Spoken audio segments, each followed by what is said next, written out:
मुझे 3-4 दिन पहले किसी ने एक ड्रामे का क्लिप दिखाया। लोग कहते हैं मुफ्ती साहब ड्रामे देखते हैं, मैं ड्रामा नहीं देखता। अल्हम्दुलिल्लाह, मुझे शौक ही नहीं है ड्रामा देखने का। तो लेकिन क्लिप दिखाया, मुझे ख्याल हुआ कि मैं इस पर बात जरूर करूंगा कि किस तरह से ड्रामों फिल्मों में आपके घर के माहौल को खराब किया जा रहा है, औरत को मर्द का बागी बनाया जा रहा है, बहू को सास का बागी बनाया जा रहा है आजादी के नाम पे। तो मैं ये बात इसलिए रिकॉर्ड करवा रहा हूं, इन लड़कियों से कहता हूं खुदा की कसम ये ड्रामे फिल्में तुम्हें आजादी नहीं दिला रहे, तुम्हें बर्बाद कर रहे हैं। ये वो ड्रामे का क्लिप ये दिखाया। अब पूरी बात तो मुझे मालूम नहीं। शौहर अपनी बीवी से कहता है कि मेरी मां से माफी मांग लो। कोई अच्छा काम करेगा अगर ये क्लिप मेरे इस क्लिप के साथ जोड़ के चला दे, उस ड्रामे का क्लिप भी चला दे और ये मेरा क्लिप भी, फिर सही बात बनेगी। अगर कोई क्लिप चला सकता है ना, चला दे। शौहर बीवी से क्या कह रहा है अपनी, कि मेरी मां से माफी मांगो। बहू कहती है कि मैं सास से माफी नहीं मांगूंगी, मेरी गलती नहीं है। शौहर खींच के एक थप्पड़ लगाता है अपनी बीवी को। समझ रहे हो? शौहर क्या लगाता है? खींच के एक थप्पड़। फिर उसको ख्याल होता है कि शायद ज्यादा लगा दिया मैंने, तो थोड़ा सा मोहब्बत से बीवी के कंधों पे हाथ रखता है, तो बीवी भी उठा के शौहर को एक लगाती है जोर से थप्पड़। मैंने कहा इस पे कमेंट्स पढ़ो कि कमेंट्स में क्या है। कमेंट्स से लोगों की अक्कासी होती है। 99% पॉजिटिव कमेंट्स थे कि बीवी ने बिल्कुल ठीक किया है। बीवी ने क्या किया है? बोलो, ठीक किया है। मैं खवातीन से कहता हूं आप करो ऐसा। शौहर थप्पड़ लगाए ना, आप भी लगाओ थप्पड़, बिल्कुल आपका राइट है।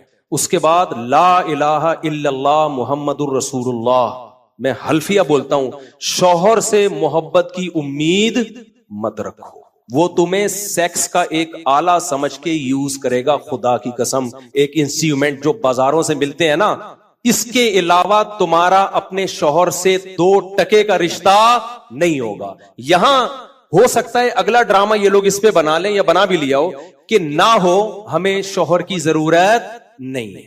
मैं नहीं कह रहा कि शौहर ने थप्पड़ मार के अच्छा काम किया।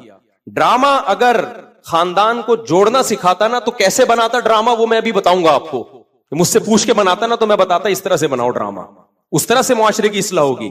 ये जो आपने रिप्लाई दिखा दिया ना कि शौहर ने थप्पड़,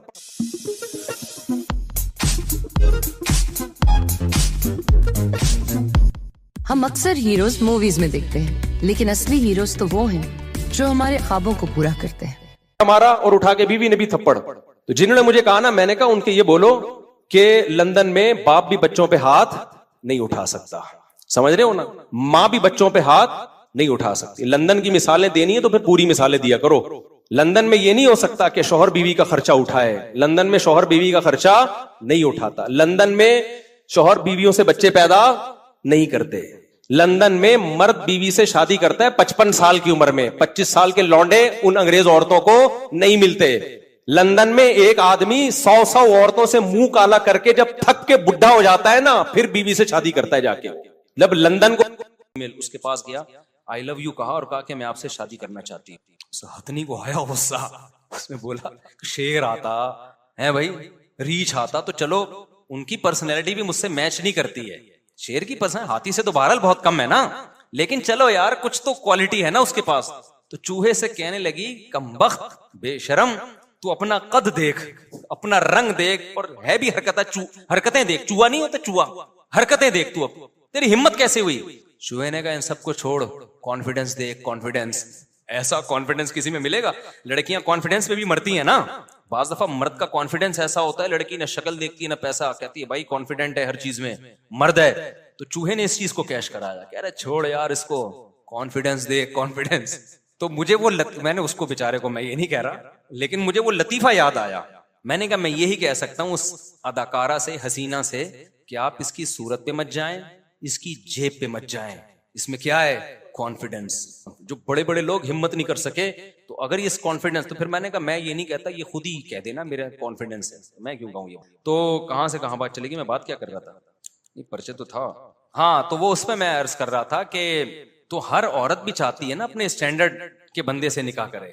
तो अब बड़ी बड़ी मालदार घरानों में लड़कियां बेवा हो जाती हैं, तो अब यही होगा कि उनके शौहर के कजन शादी करें उनसे, शौहर का भाई शादी करे, यानी उसी लेवल के लोग शादी करें तो वो करेगी, और वो करते नहीं है। तो फिर रिश्ते आ रहे होते हैं उनकी निस्बत बहुत कम लोगों के। तो औरत कहती है तो मैं किसी की दूसरी बीवी बनूं, और ऐसे मर्द की बनूं जिसकी पहली बीवी बनना भी किसी को कबूल, मेरे लिए काबिल कबूल नहीं है, तो उसकी दूसरी कहां से बनेगी वो? नहीं यही बात मेरा ख्याल है। वो कहती है भाई ये तो ऐसा आदमी है कि मैं इसकी पहली नहीं बनना चाहती, तो दूसरी बनना तो और मुश्किल है ना, दूसरी में तो औरत का स्टैंडर्ड क्या होगा, और ऊंचा होगा। तो जो हाई स्टैंडर्ड के लोग हैं जब वो अपने खानदानों में करेंगे तो फिर औरत दूसरी भी बनेगी, तीसरी भी बनेगी, चौथी भी बनेगी। आज औरत क्यों दूसरी बनना नहीं चाहती? जो रिश्ता भेज रहा होता है वो बहुत लो लेवल का होता है औरत पे, तो लो लेवल को चाहिए अपने लेवल या अपने से कम लेवल की औरतों को निकाह का पैगाम भेजे।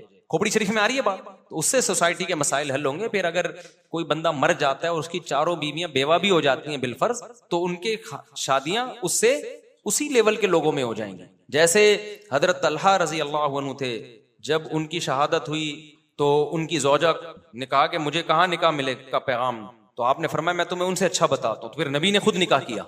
हजरत ज़ैनब रजी अल्लाह ताला अन्हा को जब तलाक हुई है ना, नबी की फूफीज़ाद बहन थी, उनका दिल बहुत गमज़दा था, तो फिर आपने खुद निकाह का पैगाम भेजा। उसमें एक बड़ी हिकमत ये थी कि इनकी तलाफी हो, तो हजरत ज़ैनब फिर इस पर खुश हुई है, उनकी तलाफी हुई है इससे। तो औरत के लिए तलाक का धब्बा एक बहुत बुरा होता है, यानी उसको बड़ा गम पहुंचता है। तो वो गम की तलाफी जब होगी जब उसी स्टैंडर्ड का या उससे अच्छा उसको मिले। हमारी सोसाइटी में कंवारियों को नहीं मिल रहा तो तलाक याफ्ता को कहां से मिलेगा? तो इसके लिए 4-4 शादियों को प्रोमोट करना पड़ेगा। खुदा की कसम किसी के बाप के पास भी इसके अलावा मसाइल का हल नहीं है, तो फिर मुझे नहीं बुरा भला कहा करो, या तो कोई हल लेकर आओ। इस्लाम ने जो हल दिया है वही हल है मेरे भाई। और कुरान ने ये भी कहा है कि अपने रिश्तेदारों के यतीम बच्चों को पाला करो। और सूरह निसा के अल्फाज हैं, वल यख्शल्लज़ीना लौ तरकू मिन खल्फिहिम ज़ुर्रियतन ज़िआफन खाफू अलैहिम। ये सोचा करो मैं अगर मर गया और मेरे रिश्तेदार मेरे बच्चों को ऐसे ही छोड़ दें तो मुझे कितनी तकलीफ होगी। तो जब हम ये चाहते हैं कि हम मरें तो हमारे यतीम बच्चों को लोग पाल लें, बाप वाली शफकत दे दें, तो हमें भी चाहिए कि खानदान में कोई यतीम हो गया, भाई मर गया, कजन मर गया, तो हम उसकी बेवा से निकाह करके उसके यतीम बच्चों को बाप की शफकत देना शुरू कर दें। क्योंकि जब तक आप उनकी माँ से निकाह नहीं करोगे तो उनके बच्चों में वो मोहब्बत बाप वाली आप दे नहीं सकते उनको। ठीक है, सगे बाप जैसी तो फिर भी नहीं होती, लेकिन कोई रिश्ता तो कायम हो जाएगा ना, वरना अजनबी पालक लेके पालने में क्या होगा, वो तो कुछ भी नहीं होगा। तो अल्लाह मियां ने सूरह निसा में कह दिया कि तुम खुद अपने बारे में सोचा करो, मैं मर गया तो मेरे बच्चों का क्या होगा। अब यहाँ उसका भी जवाब हो गया कि जब आप मर गए तो आपकी बीवी का क्या होगा, ये सोचता है ना इंसान। तो इसमें ये सोचा करो कि हमने खुद अभी जिंदगी में खवातीन को निकाह करके ठिकाना देना है, ताकि ये सोसाइटी में रिवाज पड़े और आपके मरने के बाद आपके बच्चे दर दर की ठोकरें ना खाएं। कोई इन बच्चों को रखने के लिए तैयार हो जाए, इनसे रिश्ता करके। समझते हो, मुफ्ती साहब अपने शोहर के साथ आई हूँ, मुलाकात करनी है, बात करनी। खातून का सवाल है, उनको दफ्तर में बिठा दें। मुफ्ती साहब मैं क्या होगा, 4 बीवी वाला मर जाए तो क्या होगा, वो बता दिया मैंने क्या होगा। जो भी होगा होगा तो बेड़ा ही गर्क, लेकिन वो उसकी मरने की वजह से नहीं होगा। उस बेचारे ने तो अपनी जिंदगी में जितनी औरतों को ठिकाना दे सकता था उसने दे दिया, उसने तो अपनी जिम्मेदारी पूरी कर ली। अब उसके मरने के बाद अगर बेड़ा गर्क हो रहा है तो उसका कसूर नहीं है, अल्लाह उसको बरी कर देंगे, भाई तेरा जो फर्ज था तूने अदा कर लिया। और ये भी मुमकिन है नहीं भी मरे, क्यों मार रहे हो। हमारे हजरत मुफ्ती रशीद अहमद साहब रहमहुल्लाह को एक मुरीद ने खत लिख के दिया कि हजरत मुझे आपसे बहुत मोहब्बत है, मुझे ये खौफ रहता है आप मर गए तो मेरा क्या बनेगा। तो वो ना उन्होंने ऐसे ही खत लिखा, हजरत मुझे खौफ होता है कि आपका इंतकाल हो गया तो मेरा क्या बनेगा, ऐसा पीर मुझे कहाँ से मिला। हजरत ने फरमाया कि जिसको जिससे मोहब्बत होती है ना, उसके दिमाग में ये बार बार नहीं आता कि ये मर गया तो क्या हो गया। अपना सोचा करो, मैं मर गया तो क्या हो गया, मुझे क्यों मार रहे हो। कुछ चीजें सही होती हैं लेकिन वो बोलने की नहीं होती। अब आप बैठे हुए हो, आपके अब्बा ठीक ठाक हैं, सेहतमंद हैं, आप बार बार कर अब्बा मुझे आपसे बहुत मोहब्बत है, मैं सोचता हूँ आपकी मौत के बाद मेरा क्या होगा। तो 2-4 दफा बोलोगे, अब्बा बोलोगे तू क्यों मार रहा है मुझे भाई, तो ये सोचता क्यों है। तो ये कि अब्बा मैं जिंदा अब्बा इंशाल्लाह मैं पहले मरूंगा, आप बाद में। तो मोहब्बत का तकाजा, अदब का तकाजा ये होता है कि इंसान बोले भाई इंशाल्लाह अल्लाह से उम्मीद है हम मर जाएंगे, आप नहीं मरोगे अब्बा, तो अब्बा इससे खुश होता है। तो चांस तो यही है कि अब्बा पहले मरे, क्योंकि वो दुनिया में भी पहले आए हैं तो जाएंगे भी पहले। लेकिन हर बात कहने की नहीं होती। कहा यही जाता है, मरीज के पास आप गए, हदीस में आता है जब मरीज की आयादत के लिए जाओ तो उम्मीदें दिलाओ उसको। बाज दफा हम मरीज को देखते हैं, हमें लगता है कोई चांस नहीं है, डॉक्टरों ने भी, तो आप जाके बोलोगे भाई चांस वांस तो अब कोई रहा नहीं है, तो मैं तो 2 नंबर आदमी नहीं हूं, मैं तो बात क्या करता हूं, मैं तो 1 नंबर आदमी हूं, मैंने तो कभी झूठ बोला ही नहीं है, 2 नंबरी की आदत नहीं है, मरोगे। अब आपके बचने का कोई चांस नहीं। तो ये बात सही है, लेकिन इस तरह कहने की नहीं है। वहां जाके आपको ये कहना चाहिए कि भाई हमने बहुत से देखे हैं, मौत के मुंह में जाके भी निकल आते हैं यार। डॉक्टरों ने तो ठीक है कह दिया कि आपके बचने का चांस नहीं है, लेकिन ऐसे कई वाकयात हैं, डॉक्टर का क्या इल्म है। बेशक आपको पता है मैं झूठ बोल रहा हूं, लेकिन यहाँ ये झूठ बोलना ही सवाब है। हर दफा थोड़ी सच बोला जाता है। मैंने जब दूसरी की थी मैंने थोड़ी फौरन बता दिया था कर चुका हूं मैं, पकड़ा जाता मैं। बहुत लोगों का ना सच का हैजा हो जाता है। अब आपकी बेगम आपसे पूछ रही है मैं कैसी लगती हूँ, इत्तेफाक से आपको अच्छी नहीं लग रही, तो ये थोड़ी सच बोलोगे कि बिल्कुल भी अच्छी नहीं लगती आप मुझे। वहां झूठ बोलना अफजल है। आप बोलो भाई आपसे ज्यादा अच्छी दुनिया में कोई है ही नहीं, और ये नियत कर लो कि यार अभी मेरा मूड खराब है तो अच्छी नहीं लग रही, वरना अल्लाह के इल्म में तो मेरे लिए इससे बेहतर कोई भी नहीं है। होती तो वो मिल जाती, तो नहीं मिली इसका मतलब सबसे बेहतर यही है। कोई तावील कर लो उसकी। तो अब्बा के सामने ये कहना आप मर गए, अम्मा के सामने ये कहना आप मर गई, तो मेरा क्या होगा। और बुजुर्गों के सामने ये कहना आप मर गए तो क्या होगा, फला मर गया, तो आप बोलो भाई मैं मर गया तो मेरा क्या होगा। मारना है तो अपने आप को मारो, बाकी तो जिसने जो मरना है वो तो आपसे पूछ के नहीं मरेगा, वो तो अल्लाह मार देगा। अल्लाह ताला बहुत सारी बातें जबान की होती है जो आजकल अदब तमीज मार्केट से। अच्छा एक लफ्ज अदब का याद आया, खाने को ये मत बोला करो क्या बकवास सालन है, ये बहुत गंदा बुरा जुमला है। आज मैंने बहुत से लोगों को देखा, अबे क्या बकवास निहाल, अबे क्या बकवास, यार ये रिस्क है, उसको बकवास कहना।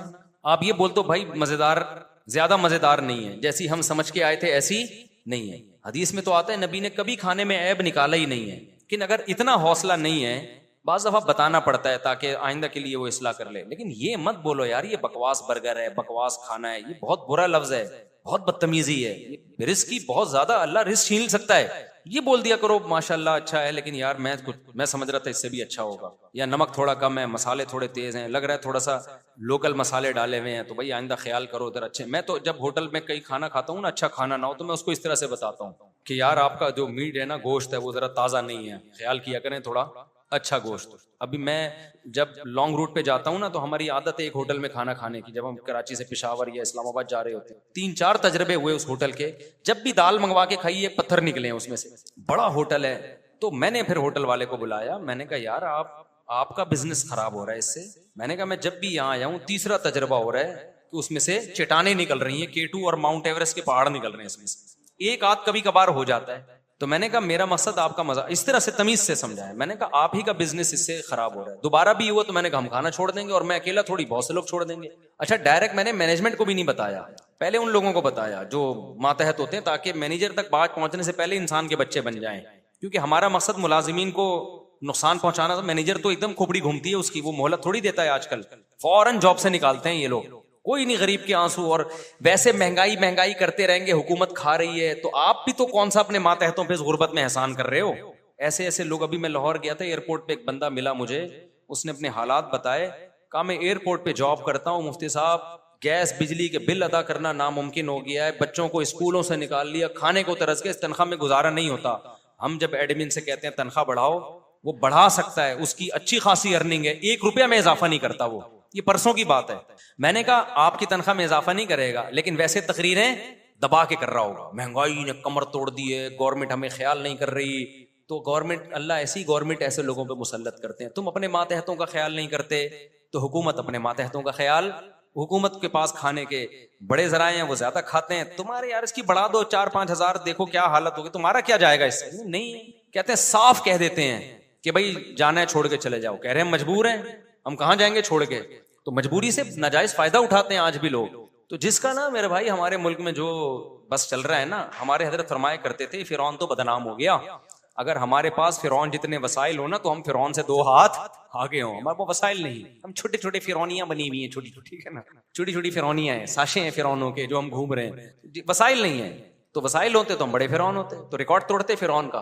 तो इसलिए आप अपने मातहतों का ख्याल करो, फिर हुकूमत को बुरा कहो, फिर आप अच्छे लगोगे। आपने अपने मुलाजिमों को, मजदूरों, ऐसे खानदानी, जहां मुझे ऐसे बेगैरत लोग मिलते हैं ना, खानदानी मिल जाते हैं, प्लस माइनस हो जाता है। तो पंजाब में एक ताजिर मिले, कहते हैं यार मुफ्ती साहब कारोबार तबाह हो गया, भाई बेड़ा गर्क हुआ है ना हमारे कंट्री का। अब कहते हैं मैं जब किसी मुलाजिम को फैक्ट्री से निकालता हूँ, वो मुझे पहले उन्होंने बताया मैं डिप्रेशन में हूँ, मैं बहुत स्ट्रेस में हूँ, मेरी रातों की नींदें उड़ गई हैं। मैंने कहा शायद कोई, जैसे लोगों का हुब्बे दुनिया होती है ना, लोगों में पैसा नहीं है, इसकी डिप्रेशन होती है, और फलानी मिली नहीं, इसकी, उनको डिप्रेशन क्या थी।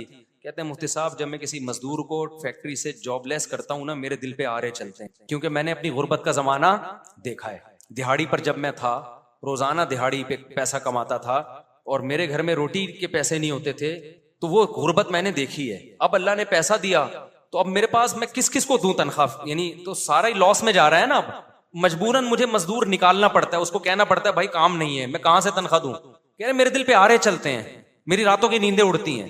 मैंने कहा यार ऐसी डिप्रेशन, ये तो गुनाहों की माफी का जरिया है ये।